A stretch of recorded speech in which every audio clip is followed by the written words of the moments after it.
explain about asumsi-asumsi terselubung dalam teknik closing. Oke, langsung saja. Masih belum juga closing. Mungkin Anda bertanya, status saya yang like banyak, yang komen banyak, yang share juga lumayan, tapi kok yang closing sedikit ya? Good question. Pertanyaan seperti ini sering sekali saya dapatkan sehari-hari. Alhasil, mereka mengeluhkan kondisi di mana sulit untuk closing dan gak ada uang masuk rekening. Lantas, apa masalahnya? Perhatikan ini baik-baik.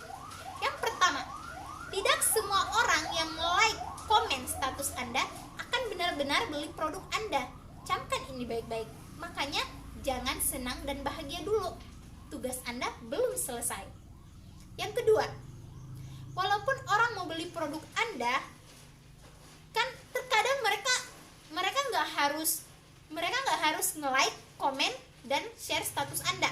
Terlebih dahulu itu kepada pembeli pria. Logikanya begini, ngapain beli produk bilang-bilang? Langsung aja beli. Ini terjadi kan khususnya untuk pria. Kebanyakan berbeda dengan wanita yang ngomongnya kesana kesini, ya kan? Setelah beli produk yang keren, wanita selalu berbicara banyak. Pertanyaannya, market Anda kebanyakan wanita atau pria? Yang ketiga, tidak semua copywriting akan closing. Copywriting akan closing atau berujung langsung pada closing. Terkadang orang akan tanya-tanya terlebih dahulu tentang detail produknya. Ini wajar, karena yang namanya jualan adalah aktivitas tanya jawab. Justru keren banget kalau semua copywriting yang digunakan berujung closing tanpa ada penjelasan lanjutan dari kita, ya kan? Ingat, tidak semua orang akan langsung action begitu saja ketika membaca penawaran kita. Ada beberapa orang yang memang butuh diyakinkan, sehingga mereka akan cenderung komen di status Facebook, ngechat via message, invite pin BBM Anda, atau SMS langsung. Intinya mereka bertanya tentang beberapa hal yang memang ingin mereka ketahui. Benar kan? Nah, soal teknik-teknik closing, kebetulan saya sudah menulis secara lengkap di buku 30 hari jago jualan. Selengkapnya di sana. Atau kalau Anda ingin versi ebook gratisnya, Anda juga bisa download di link di bawah ini. Oke, ingat ya. Apa yang Anda inginkan? Pola bahasa inilah yang disebut dengan bahasa sugestif. Dalam buku ini, saya mengadopsi pola bahasa sugestif yang seringkali digunakan oleh Milton Erickson. Jika sebelumnya Anda sudah pernah bergelut di dunia NLP, Neuro Linguistic Programming, tentunya Anda pernah tahu bahwa pola bahasa sugestif yang saya maksud dinamakan dengan Hypnotic Language Pattern. Namun, karena terlalu banyak jenis Hypnotic Language Pattern, kali ini saya hanya fokus membahas tentang asumsi-asumsi terselubung saja, atau yang biasa disebut presuposisi. Wow. Apa saja itu? Inilah diantaranya. Yang pertama, subordinate clause of time. Suatu pola atau anak kalimat yang dimulai dengan kata sebelum, sesudah, selama, saat, sejak, sementara, dan ketika. Asumsi ini bertujuan untuk memasukkan sugesti ke pikiran bawah sadar tanpa disadari kehadirannya oleh pikiran sadar pembaca, ya kan? Contoh, sebelum Anda putuskan join reseller kami, saya akan menjelaskan terlebih dahulu kenapa join reseller produk kami begitu sangat menguntungkan. Saat Anda join dalam tim reseller kami, Anda akan temukan banyak manfaat seperti pembinaan rutin melalui grup khusus, kelas training setiap bulan, komisi yang menggiurkan, dan hal-hal lainnya yang pasti bermanfaat untuk Anda. Setelah Anda join jadi reseller produk kami, Anda akan mendapati bahwa penghasilan 10 juta per bulan akan merupakan hal yang mustahil untuk Anda capai. Begini penjelasannya. Dalam contoh yang saya sebutkan tadi, orang akan terfokus pada kalimat utamanya, bukan pada anak kalimatnya. Karena begitu, maka kalimat setelah anak kalimat sebelum, saat, atau setelah pada contoh yang tadi akan diasumsikan benar, ya kan? Misalnya dalam contoh di atas, berarti pembaca status kita diasumsikan join reseller. Kebayang maksudnya? Ketimbang Anda bilang, kalau misalkan Anda join reseller kami, dalam kalimat tersebut Anda sudah mengasumsikan pembaca bahwa mereka boleh join, boleh tidak. Artinya Anda mengasumsikan mereka tidak join. Jadi sebelum Anda praktikkan dalam bisnis Anda, sudah benar-benar paham kan? Oke, yang kedua, use of or.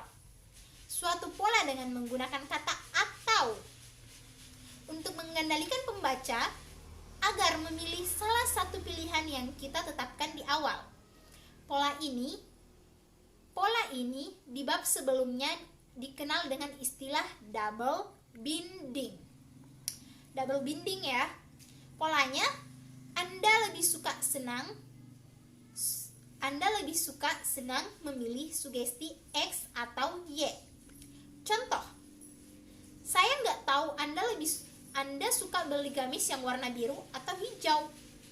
Saya penasaran, apakah Anda lebih memilih beli gamis ini sekarang saat diskon atau besok saat harganya sudah naik?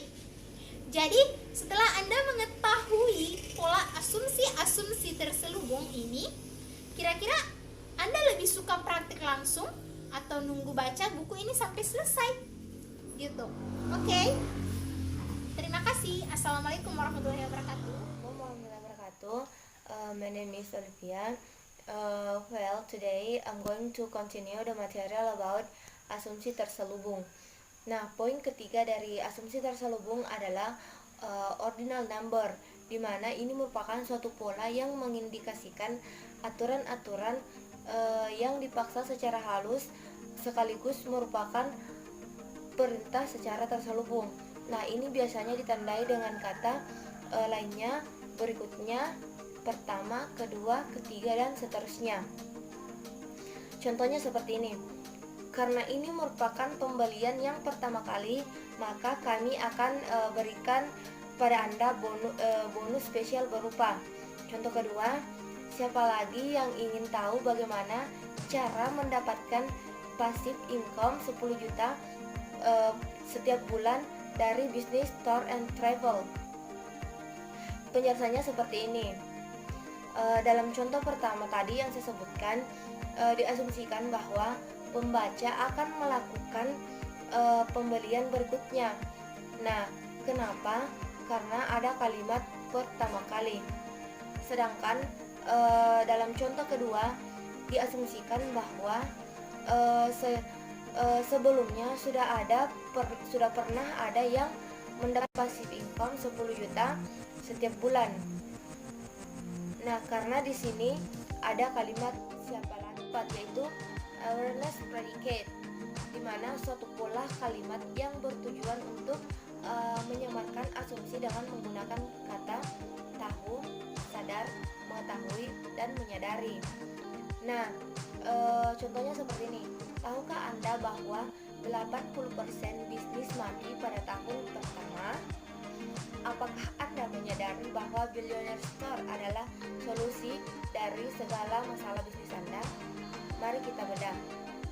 Nah, dari contoh yang saya sebutkan tadi, di sini orang akan fokus pada pertanyaan tahu dan sadar ketimbang pernyataan-pernyataan berikutnya. Nah, pembaca status kita akan fokus dan sibuk mencari jawaban internal sesaat. Maksudnya, mari kita cek dari contoh pertama. tahukah Anda bahwa 80% bisnis mati pada tahun pertama?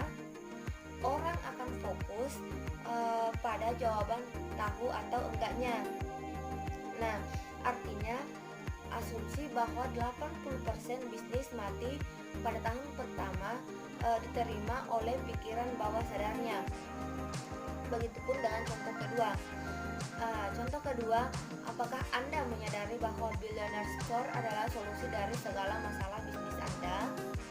Nah, di sini orang akan sadar, akan fokus pada sadar atau enggaknya.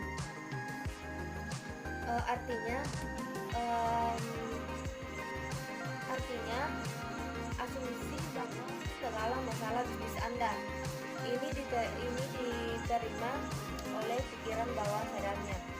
Paham? Yang kelima dari asumsi terselubung yaitu